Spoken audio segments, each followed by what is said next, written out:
Hola a todas y a todos, bienvenidos una vez más a este FILBA nacional en Santa Rosa, La Pampa. Ahora vamos a presentar una lectura. Ustedes saben que para todos los festivales, tanto los nacionales, los internacionales como los FILBITA, nos gusta darles determinadas consignas a los escritores para que a partir de eso liberen el pensamiento y la imaginación para donde ellos quieran.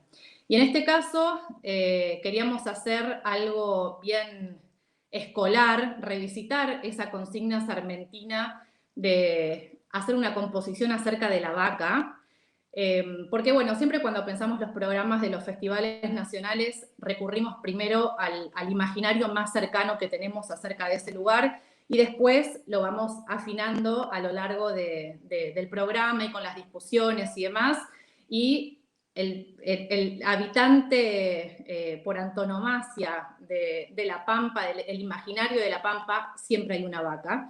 Entonces invitamos a Dolores Reyes, a Sergio de Mateo, a Omar Lobo y a Camila Fabri a que hagan una composición sobre este tema, que podía derivar a donde ellos quisieran, a la ficción o al ensayo. Así que vamos a comenzar con la primera lectura, la va a ser la primera composición, Dolores Reyes. Dolores Reyes nació en el oeste de la provincia de Buenos Aires, donde vive actualmente y también donde escribe. Estudió el profesorado en enseñanza primaria en el Colegio Normal 10 y griego y cultura clásicas con Victoria Juliá y Leandro Pinkler en la UBA. En 2019 publicó su primera novela, La Cometierra, por Editorial Sigilo, que bueno, tuvo un enorme éxito, una enorme cantidad de lectores, fue finalista de muchísimos premios, entre ellos el premio Fundación Filba Medife, y fue traducida a un montón de idiomas y actualmente está escribiendo un libro de cuentos y la segunda parte de esta novela, así que es algo que nos pone muy contentos a todos. Así que bueno, los dejo con la composición Tema la vaca, Dolores Reyes. Bueno, muchas gracias por la invitación. Voy a leer mi texto que se llama Lengua de vaca.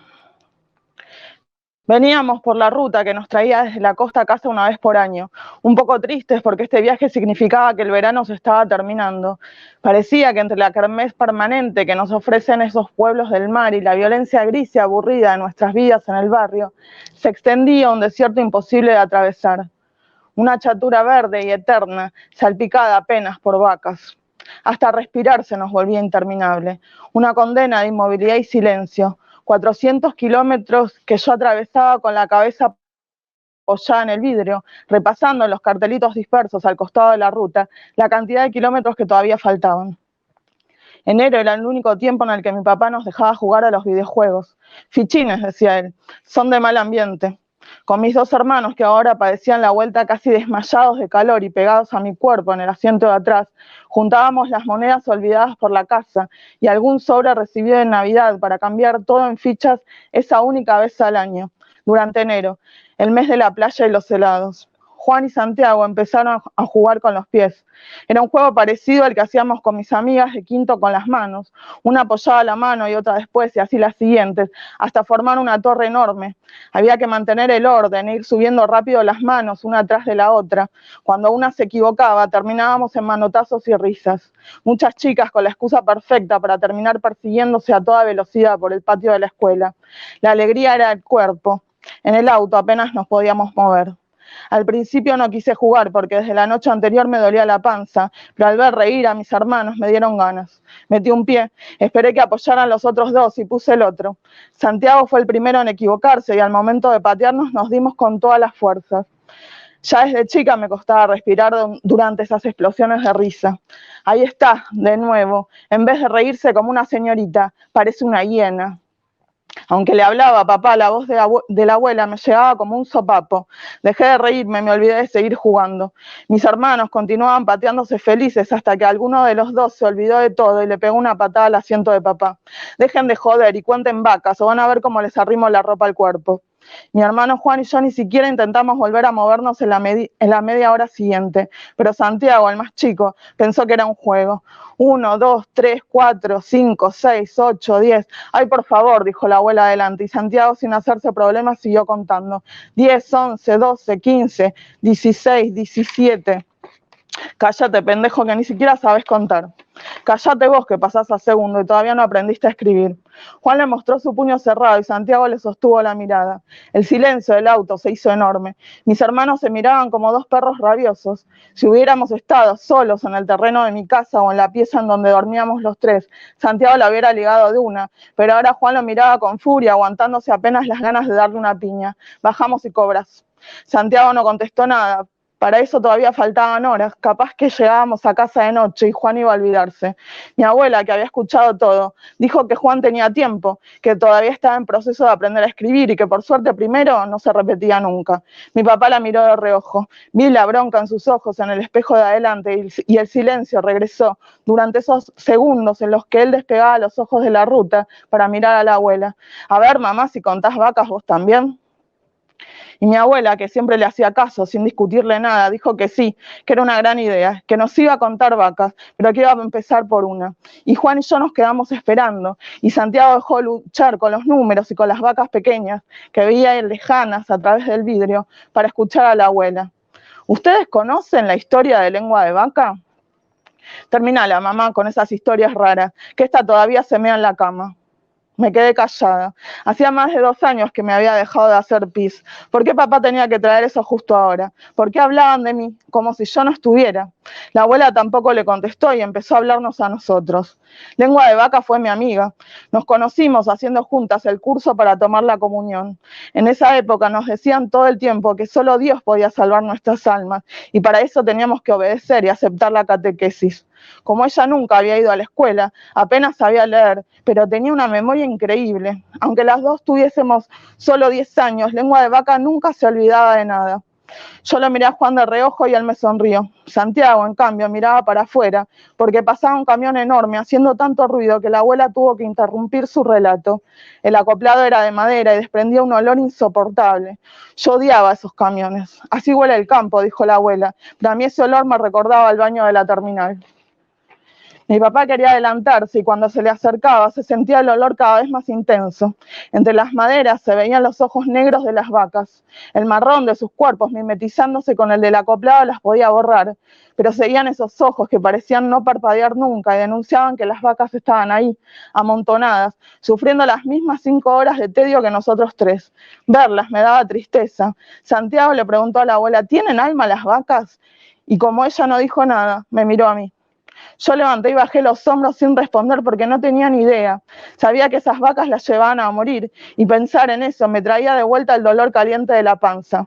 Cuando pasamos al camión por última vez, Santiago se puso contento. Pensó que llevaban a las vacas a algún zoológico de Capital o a las casas de la gente, como si fuera lo mismo tener una vaca que un perro o un gato. Papá, ¿podemos tener nosotros también una vaca?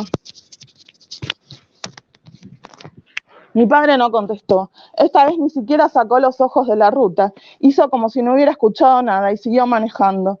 Lengua de Vaca nunca había ido a la escuela. Como su mamá había muerto, estaba obligada a quedarse cocinando y lavando la ropa de sus 5 hermanos.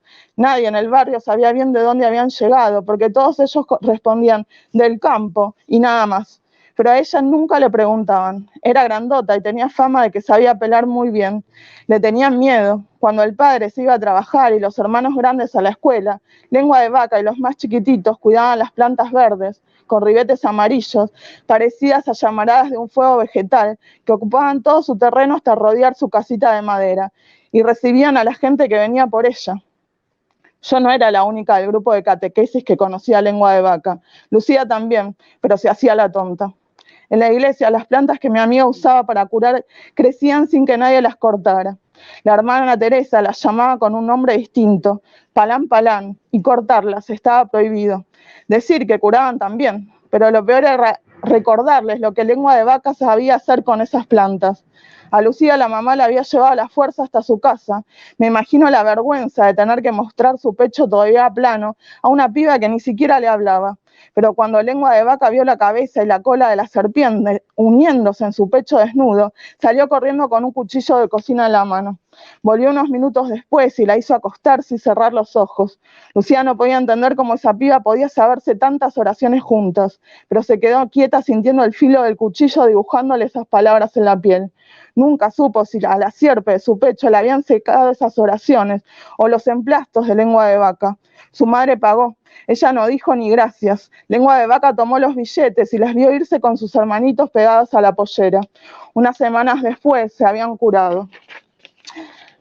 Aunque la iglesia nos habían prohibido hablar de cuando ella hacía esas cosas, en el barrio la seguían buscando igual. Cuando alguien se empachaba o tenía culebrilla, o un bebé andaba ojeado, o una mujer daba vueltas en su cama sin poder dormir, juntaban unos pesos o unos paquetes de azúcar y de yerba y se iban para lo de Lengua de Vaca. Santiago interrumpió a mi abuela diciendo, yo quiero conocerla, y ella le dijo que no, que ahora estaba muy vieja, que aunque cuando eran chicas tenían la misma edad, ahora Lengua de Vaca había pasado los 100 años. Una de las últimas mañanas de domingo antes de la primera comunión, la hermana Teresa nos dijo que al recibir la hostia, el Hijo de Dios iba a entrar en nuestros cuerpos. Al oír, la Lengua de Vaca saltó expulsada de su asiento. Nosotras nos quedamos calladas mirándola. Yo enseguida supe que algo no andaba bien. ¿Te sentís mal?, le preguntó la hermana Teresa, y mi amiga dijo que no, que ella no quería que ni el Hijo de Dios ni el Hijo de nadie se le metieran en el cuerpo. La hermana Teresa hizo un esfuerzo por sonreír y nos explicó que era algo simbólico, un acto de amor y obediencia a recibir en nuestros cuerpos puros al Hijo del Padre. Pero Lengua de Vaca ya no se volvió a sentar. El vestido de comunión era el primer vestido blanco en la vida de una niña. En mi casa estuvimos semanas preparándolo, comprando broderíes, cintas y encajes, yendo y viniendo de la modista y manteniendo su diseño en secreto, como si se nos fuera la vida en eso. Ese domingo de nuestra primera comunión, Lengua de Vaca entró en la iglesia con un vestido verde furia. Nadie venía con ella, ni su papá ni ninguno de sus 5 hermanos habían llegado acompañándola. Había mezclado la sangre de las plantas de su jardín para teñir su vestido y ahora nos miraba triunfante a todas nosotras, metidas en nuestros pobres vestidos pálidos y de un blanco obediente. Ese domingo Lengua de Vaca brillaba dentro de la iglesia como una estrella, y el cura, que siempre decía que de la casa de Dios no le cierra sus puertas a nadie, ese día la expulsó para siempre, y Lengua de Vaca, mientras todos miraban adentro como nosotras recibíamos el cuerpo de Cristo arrodilladas y con la boca abierta, arrancó una por una todas las hojas afiladas del palán de alrededor del templo. Es lo último que me acuerdo de la voz de mi abuela, porque no sé en qué momento me quedé dormida y pude soñar con una vaca hermosa. Casi todo negro, su cuerpo brillaba en la oscuridad de la llanura, como si pudiera capturar el brillo de la noche. Era una vaquita joven que pastaba voraz hasta agotar el pasto de un pedazo de tierra. Sus dientes desnudaban el suelo y después se ponía a saltar, como si fuera un conejo gigante, hasta volver a dar con una zona de pastos tiernos. Sus tetas saltaban con ella y derramaban sobre la tierra una leche que por momentos era rosada y se iba oscureciendo hasta transformarse en un vino espeso y violeta. Me hipnotizaba. Yo me iba acercando para verle las tetas que ahora bailaban hasta tocar los pastos. Al verme, la vaca se asustaba de mí. Abría la boca y sacaba una lengua enorme, verde como el cuero verrugoso de un sapo, que se estiraba hacia mí como un tentáculo. Casi sin darme cuenta, ya me había enredado los pies y me arrastraba hacia ella. Quise zafarme y no pude. Desde abajo, sus tetas eran una nube hermosa hecha de algodón, y yo quería sentir el gusto de su leche. Pero la vaca parecía querer caminarme por arriba hasta que seguía de largo, esquivando mi cuerpo, en búsqueda de un lugar en donde nadie la molestara. Se alejaba y yo sabía, ahí adentro, que era un sueño que se estaba terminando y sin embargo, ni siquiera había vuelto a abrir los ojos. Me sentí mojada y me dio pánico haberme vuelto a hacer pis en el auto de papá. El auto se detuvo. Yo esperaba que reanudara el viaje, pero no volvió a arrancar. Habíamos llegado. Despiértense, dijo la abuela, y mis hermanos empezaron a mover en el asiento hasta que uno me sacudió el brazo pensando que yo seguía dormida. Abrí los ojos de a poco para ver que mis hermanos me estaban clavando la vista y mi abuela también. Salí que quiero bajar, dijo Juan, y yo le contesté que no me iba a levantar del asiento porque me dolía la panza. Papá insistió y no le contesté nada. Juan dijo que no podían bajar por el lado de la calle porque los iban a atropellar, y yo me aferré con las 2 manos al asiento y miré para adelante levantando la cabeza. Sin decir nada, mi abuela abrió su puerta y bajó a la calle. Retrocedió para abrir la puerta de atrás e hizo bajar a mis hermanos por ese lado. Pensé que ella estaría preocupada porque por su historia yo me había vuelto a hacer pis. Recé con toda la fuerza de mi corazón para que papá se bajara y se metiera a la casa con ellos, pero eso no pasó. Sacó las llaves, cargó los papeles y abrió su puerta. No quise verlo acercarse y decirme, te bajás ya mismo. Yo seguía mirando para adelante, pensando en que no sabía rezar para hacer que el pantalón, la bombacha y el asiento se me secaran mágicamente. Me levanté y salí.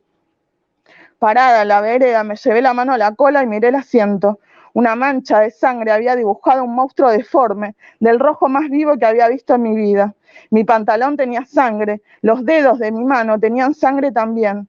Papá y yo nos quedamos en silencio, parados uno al lado del otro, juntos, mirando la mancha roja en el tapizado de su asiento.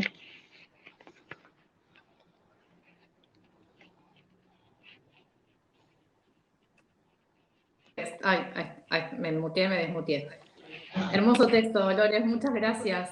Muchas gracias por esto. No, gracias a ustedes de nuevo. Ahora vamos a escuchar la composición sobre la vaca que hizo Omar Lobos. Omar Lobos es de La Pampa, es licenciado en Letras por la Universidad de La Pampa y doctor en Letras por la Universidad de Buenos Aires.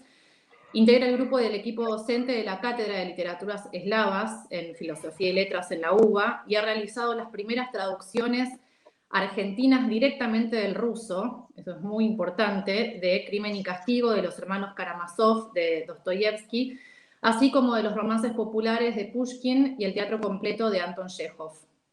Todas estas obras fueron publicadas por la editorial Poligüe. Es miembro fundador de la Sociedad Argentina de Dostoyevsky, que integra la Sociedad Internacional de Dostoyevsky y publica la revista Eslavia. Así que, Omar, te escuchamos. Bueno, muchas gracias. Un gran saludo a mis compañeros de panel. Y bueno, voy a leer lo que escribí para esta ocasión. A propósito de esta convocatoria, me puse a recordar alguna literatura donde la vaca tuviera rango temático. Y recordé a propósito el relato de Juan Rulfo, Es que somos muy pobres, del Llano en Llamas.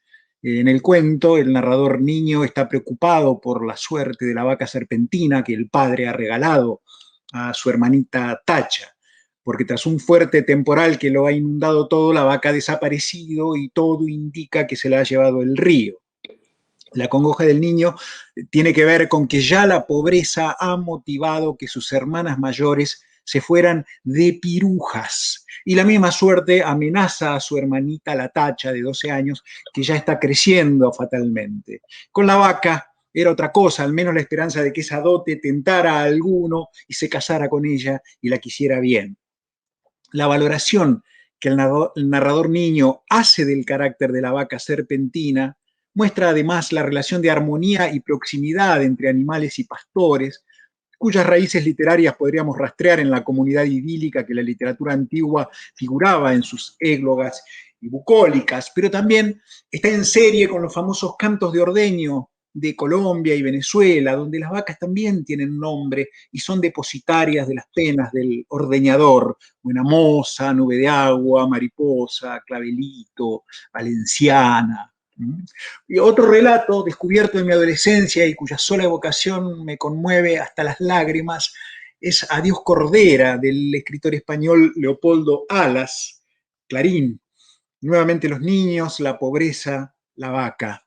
Se narra allí la relación entre los dos hijos pequeños de un campesino muy pobre, Pinín y Rosa, cuya madre ha muerto, y la única vaca que constituye su hacienda, la Cordera, de la que teóricamente son pastores, pero que es sobre todo su amor y su entretenimiento.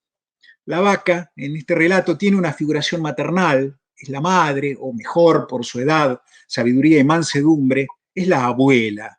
Ahora bien, el mundo apacible y familiar de la infancia que encarna la vaca es contrastado con el otro, el ancho, desconocido y ominoso, que representa el paso del tren, emisario de algo que los niños intuyen, e intuyen bien, como una amenaza. Ese tren, finalmente, cuando la miseria no deje otro recurso al padre, se llevará a la cordera al matadero. ese mismo tren, tiempo después, se llevará al niño mozo a pelear en las guerras carlistas. Si esa figuración es la fatalidad del progreso o de la vida adulta que viene a arrancarnos de nuestro ensueño infantil, o es la angurria humana que, como dice Rosa, necesita carne de vaca para los glotones y carne de cañón para las ambiciones de otros, lo cierto es que la vaca, con ese nombre superpuesto, ¿cierto?, a la cordera, al que asociamos la mansedumbre y el sacrificio, queda allí como símbolo entrañable de refugio y de tibieza. Y de inmediata asociación con la vaca, la infancia y el tren es otro relato, menos conocido quizá por estas latitudes, ambientado esta vez en la estepa rusa, que es La vaca, del escritor soviético Andrei Platonov. El pequeño Vasia, hijo del guardavías Rubtsov, estima mucho a la vaca que tienen y se preocupa por ella. La vaca no tiene nombre y él la llama vaca porque es el nombre que leyó en el libro de lecturas de la escuela. Vasia sabe que la vaca está inquieta porque su padre se ha llevado al ternerito para hacerlo ver por el veterinario, pero finalmente el padre acabará vendiéndolo y la vaca no dejará de padecer por su ausencia. Sus fuerzas menguan y su conducta cambia. Un buen día se subirá a las vías del tren y el tren la atropellará. Para aprovecharla, el padre al día siguiente venderá la carne en el mercado y Vasia en la escuela escribe una composición sobre su vaca, donde cuenta todo lo que ella hacía por la familia y lo que sufrió por la pérdida de su hijo. Y concluye Vasia: la vaca nos entregó todo, o sea, la leche, su hijo, la carne, el cuero, sus entrañas y huesos. Era buena. Yo recuerdo a nuestra vaca y no la olvidaré. La vaca es ya un cuento soviético y los niños en los cuentos soviéticos comprenden positivamente la realidad. No obstante, a mí me interesa la relación de empatía con la vaca, de amor y comprensión, y para ello nada mejor que la mirada infantil. ¿Y qué hay de nuestras letras? Esas escritas en el país de las vacas. Yo no he encontrado un ejemplo análogo, aunque es muy posible que exista, análogo al de los que he mencionado.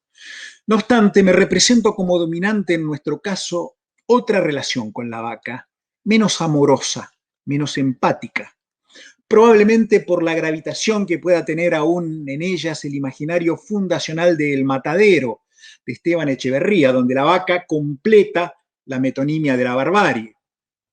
Además, entre las guerras que definieron la configuración del país existió también lo que David Viñas denominó justamente la guerra de las vacas, eufemizada en la historiografía como guerra de fronteras con el indio, donde las vacas fueron un botín de guerra. Así, entre nosotros, las vacas crecen a montones, no se les puede poner nombre.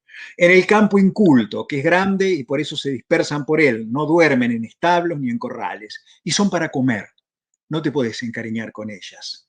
Experiencias como las de Vítor Gombrowicz son, me parece, excepcionales y además posibles en su caso por su condición de extranjero.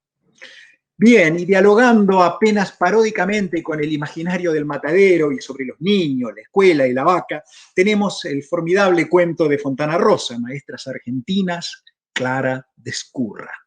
Trata de una maestrita de los tiempos de Rosas en el hoy barrio de Mataderos, a quien se le ocurre innovar en la pedagogía para con sus estudiantes y en lugar del clásico tema Voyage autour de Montbureau, viaje alrededor de mi pupitre, les propone un tema que les sea cercano y familiar. Claro, sus alumnos en la escuela son en su mayoría adultos que trabajan en la industria cárnica, barrio de Mataderos, y principalmente mazorqueros. No obstante, sus amigos, a quienes ella cuenta por carta sobre su innovación, de inmediato le hacen llegar sus reparos e incluso sus advertencias. Tené cuidado, Clara, escribe Juana Azurduy.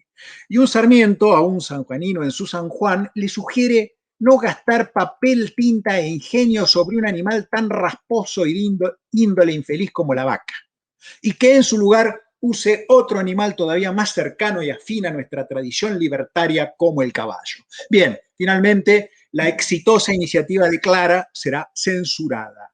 En el país conservador es inmoral que los niños escriban sobre la vaca. Así, la humorada de Fontana Rosa no hace más que inscribirse en ese tramado cultural que deja a la pobre vaca del lado de la barbarie. Bueno, quizá ese tramado esté allí para preservar nuestra conciencia. En el país del asado y del dulce de leche, donde los embarcaderos de ganado, así como los camiones que lo transportan al mercado de Liniers, además de ser parte del paisaje habitual, hacen definitivamente de la vaca una mercancía, un bien de consumo, no tenemos lugar para romanticismo sobre su figura, ni agradecimientos por todo lo que nos brinda, ni compasión hacia su destino. No obstante, la vaca es, en su condición sacrificial, la carne sagrada de nuestras más caras comuniones, en torno a las cuales se reúnen las familias y los amigos, se prometen y programan encuentros afectivos, se hacen y se pagan apuestas amistosas, se realizan las más importantes celebraciones. Sin necesidad de llegar al afecto, tengamos un pensamiento para esto cada vez que la veamos pastando tranquila o nos mire con sus grandes ojos acuosos desde la costa del Alambrado. Muchas gracias. Hermoso texto también, Omar, muy bueno. Hiciste aparte una genealogía de la vaca por nuestro continente, la llevaste a España, pasó por Rusia y después volvió para acá.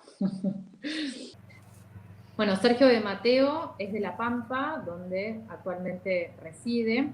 Publicó los libros Criatura de Mediación, El Prójimo, Pieza Maestra de mi Universo, Diario de Navegación, Me sangra la poesía por la boca, Concomitancias en la frontera de la lengua, y es actualmente el presidente de la Asociación Pampeana de Escritores y es secretario de Cultura y Comunicación de UPCN, y conduce muchos programas radiales, entre esos En Busca del Tiempo Perdido, Música de Cañería, Somos los que Buscamos, Espacio Fahrenheit, El Estado de las Cosas y Comarca, que lo conduce hasta la actualidad. Así que escuchamos el texto de Sergio de Mateo. Bueno, muchas gracias, Victoria. Agradecer al FILBA y también a la Municipalidad de la Ciudad de Santa Rosa por esta invitación de participar, y más en un tema que es interesante observar cómo la consigna dispara la imaginación y muestra el polifónico mapa literario argentino y también universal. Yo, al leer la consigna, de inmediato pensé en la producción cultural emergente, pero por sobre todo en su relación con la tradición. Es decir, para que haya producción emergente, tal cual las tipologías culturales de Raymond Williams, tiene que haber una tradición fuerte. En ese sentido pensé este texto que se llama Las vacas, antes de la falsa dicotomía civilización y barbarie, donde dice que composición tema La vaca alude al universo sarmientino y de alguna manera implica revisar tópicos impuestos y legitimados por el poder hegemónico, es decir, aquella historia construida por la élite o la oligarquía, para ser más ideológicos, que se haya comprendida en los Mitre, Alsina, Avellaneda, Roca y Ceballos, el intelectual orgánico de la generación del 80. Todo proceso dialéctico tiene tesis y antítesis. Por ejemplo, Juan Carlos Tedesco e Ivana Zacarías resaltan la importancia de las reflexiones y propuestas de Sarmiento para la educación popular. En cambio, los historiadores revisionistas ponen en evidencia el racismo contra indios y gauchos del maestro de San Juan. Incluso Arturo Jaureche destaca que el pensamiento colonial ha sido presidido por la soncera madre, civilización y barbarie. El periodista Hugo Pressman señala que las maestras sarmientinas solían intentar despertar la imaginación creativa de sus alumnos con un tema excluyente de composición, la vaca. En cambio, Roberto Fontana Rosa hará una relectura en clave paródica en el cuento Maestras Argentinas, Clara de Escurra, o en la historieta Inodoro Pereira dirá: mire esta vaca, Serafín, musa inspiradora de miles de composiciones escolares. Desde lo popular a lo académico, se puede observar cómo la vaca transita por la economía, la historia, las artes plásticas y la literatura argentina. En ese sentido, Victoria Pedrota aporta que en 1580 Hernán Darias envió 500 vacunos y 1000 caballos desde Asunción, y plantea imposible de cuantificar los animales que periódicamente escapaban de los poblados, las estancias y las expediciones españolas. Huían tierra adentro. Sí, tierra adentro, como alude, ¿no es cierto?, Mansilla en la excursión a los indios ranqueles. También el desierto, y como nos dice nuestro querido Era Morisoli, Trapalanda, Linlín, Jornada de los Césares, Jornada de la Sal, Mamiul Mapú, Pampas del Sur, territorio de la Pampa Central, provincia de Vaperón, provincia de la Pampa, desde donde hoy estamos hablándole al país. El título del panel puede servirnos como disparador para revisitar la literatura pampeana, asociada a la literatura en situación patagónica, nos diría Gabriela Luque, dentro de la relación con la literatura nacional, que abarca y supera nombres consagrados, como Olga Orozco, Horacio Armani o Marta Jiménez Pastor.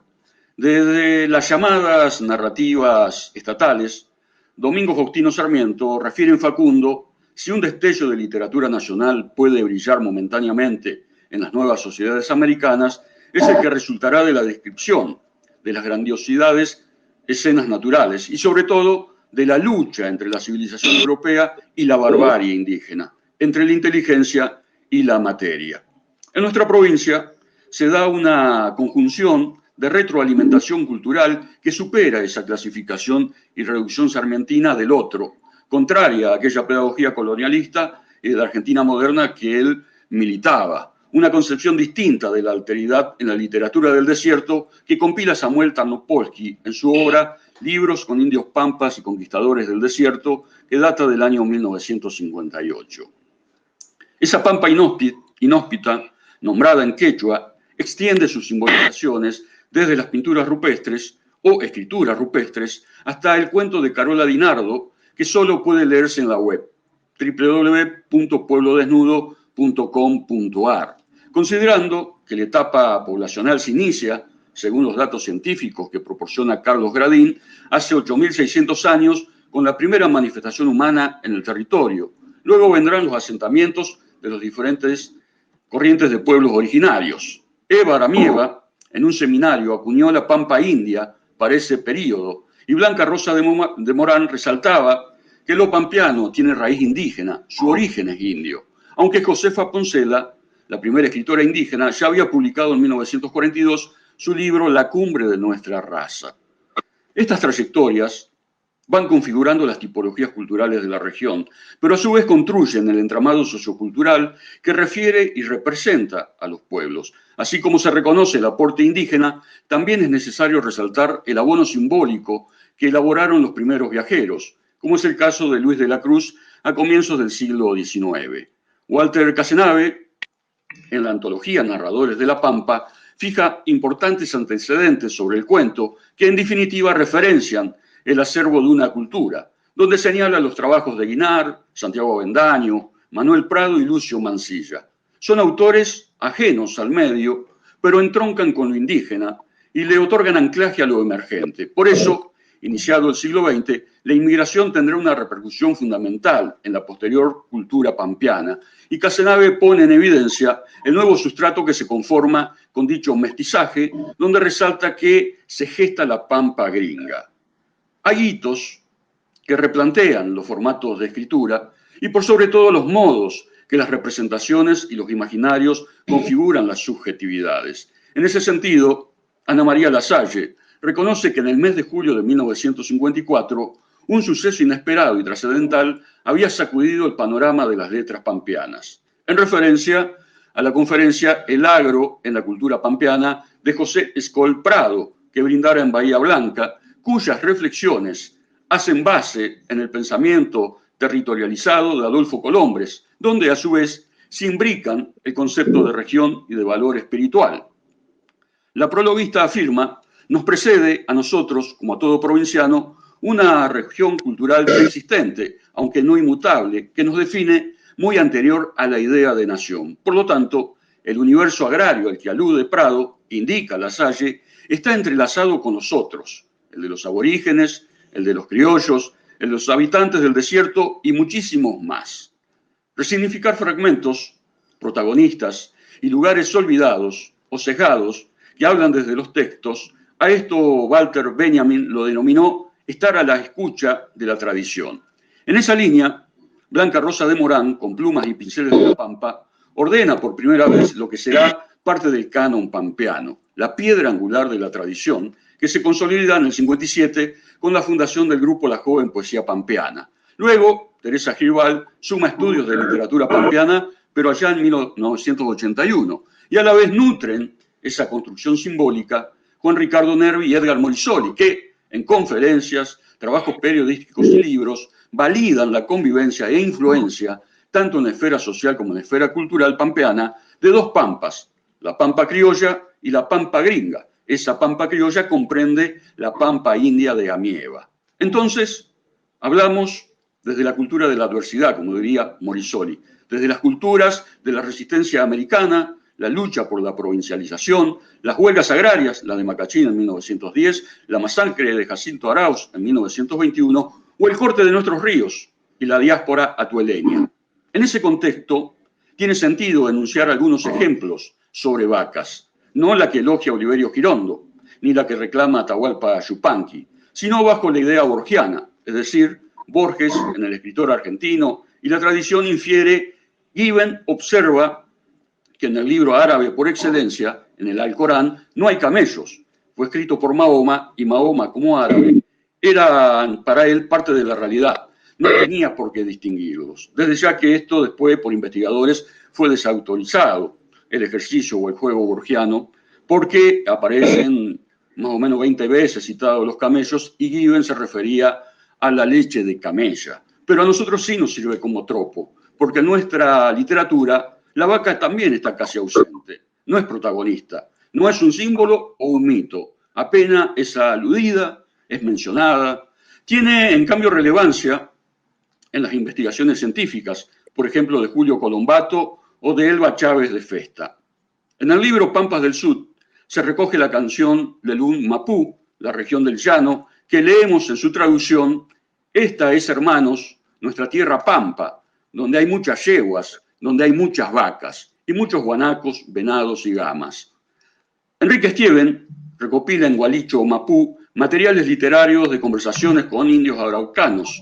En estos dos textos que advoca a la vaca, por ejemplo, El Malón Fantasma, leemos: nuestras tropillas, en un cuadro cercano, seguramente iban mezcladas en ese mar de vacunos, en movimiento de olas. Y emputró el toro, sus orejas un tanto abiertas hacia afuera, los belfos caídos y ese mirar vacuno. Ya crecido, su pasión fueron los terneros. Caminaba como en cuatro patas, mugiendo. Escarbaba el suelo como los toritos y anticipaba en el recóndito mu, mu, al anochecer su irreversible sino, que después se va a transformar en un toro fantasma.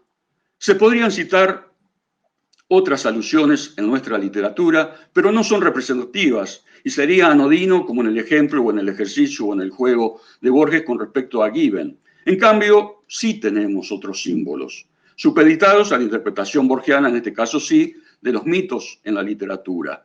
Edgar Morisoli, en la conferencia Mito y Realidad en la Poesía Pampeana, consigna varios de nuestros mitos poéticos: viento, arena y agua, en primer lugar, y resalta que no solo del paisaje vienen los mitos poéticos, también de la historia, de la memoria popular. Alista el Ariuncó, la ranita y genio verde del mapuche, a Bairoleto, a Juan Lefín, a también al indio Ainó. Ineludible en este correlato es Cuentos y leyendas de la Pampa, de Nérida Giovannoni y María Inés Poduje, donde el zorro es la figura dominante, junto al tigre o el peludo. Hay otras figuras míticas: el animal del agua, el zorro víbora, el anchimalén, el maripil, las tinguiricas, y se podría, si quisiéramos, mitologizar el toro colorado de Marcelo Hoff, los jabalíes de Margarita Monjes, el peludo Valentín de Marcelino Catrón, el oriental Crevani de Casenave, los blancos de Villegas, de Nervi, los médanos en Juan José Sena, los quetrales o la bruja Pela Papas de Bustriazo Ortiz, o las imágenes de fotografías de Dora Batistón, entre muchos, muchos más. Y culmino, para desconstruir y pasar el cepillo a contrapelo de la idea de barbarie sarmentina, resaltando la conciencia que tenían nuestros pueblos originarios respecto de la tierra y de la vida, con el rescate de Juan Carlos Pumilla, de un discurso de Cangapol que datan de 1739, sí, de 1739, que dice o pregunta, ¿de quién es el aire? ¿De quién es el agua de las lagunas y los ríos? La sal, la leña, los piches, guanacos y avestruces, y hasta los baguales y las vacas del campo. ¿De alguno? ¿De la tribu? ¿De alguna otra? ¿O de todos? Para que toda la gente respire, beba, coma, para vivir. ¿Qué sucedería si un indio entre sus hermanos o una tribu entre tantas pretendiera esas cosas para ella sola? ¿Cómo subsistirían las demás? Totalmente a lo contrario a lo que hizo la generación del 80 y la mal llamada conquista del desierto, ¿no?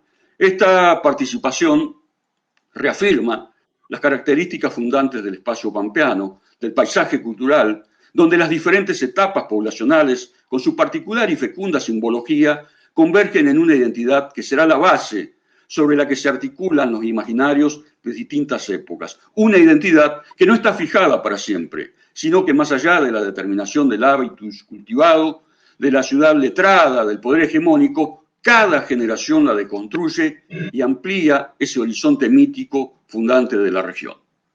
Muchas gracias. Estamos. Bueno, Sergio, la verdad que es increíble el acervo bibliográfico, es un texto para subrayar. Muchísimas gracias, buceaste un montón. La verdad que ver la mutación de un mismo tema en los distintos textos y en los distintos estilos y en las distintas formas de pensar y de encarar la realidad y la imaginación de cada uno está buenísimo y es lo que más nos gusta de estas mesas. Bueno, seguimos con la última lectura de esta mesa, composición tema La Vaca, que va a estar a cargo de Camila Fabri. Camila Fabri es escritora, es dramaturga y también es directora.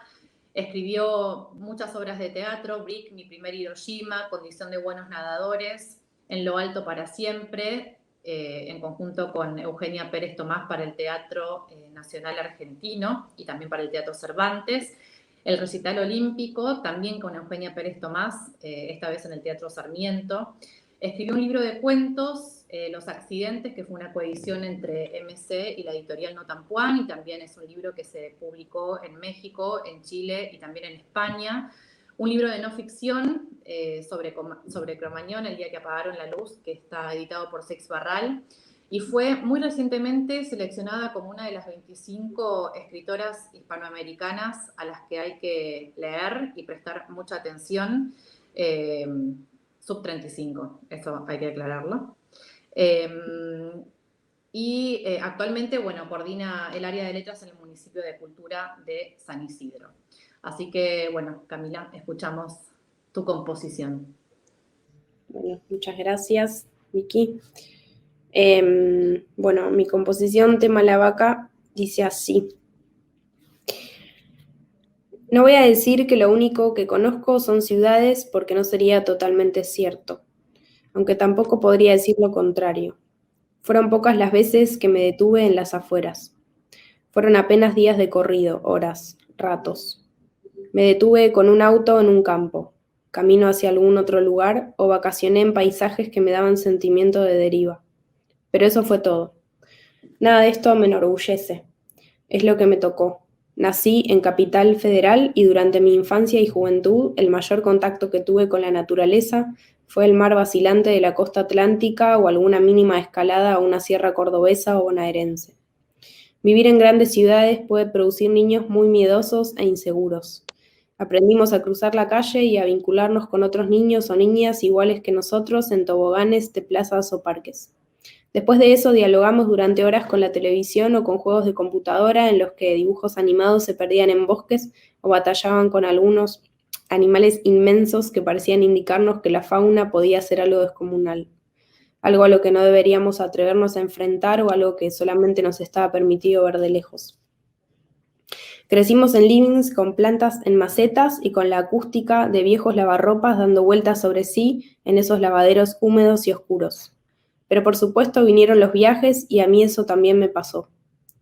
Mi amigo Ramiro vino de Bolívar a los 20 años. Se instaló en un departamento de pocos ambientes con varias amigas y empezó a estudiar actuación. Lo que él quería era dominar los escenarios, tanto los teatrales como los cotidianos. Con su vozarrón me conquistó y me transformé en una de sus mejores amigas. En eso que pasa cuando los encuentros son a diario y no tienen límite de tiempo. Ramiro y yo cursamos juntos la carrera y él cada tanto volvía a casa de su familia y me mandaba fotos desde allá. Elsa, su madre, trabajaba como depiladora y alimentaba un jardín repleto de plantas gruesas.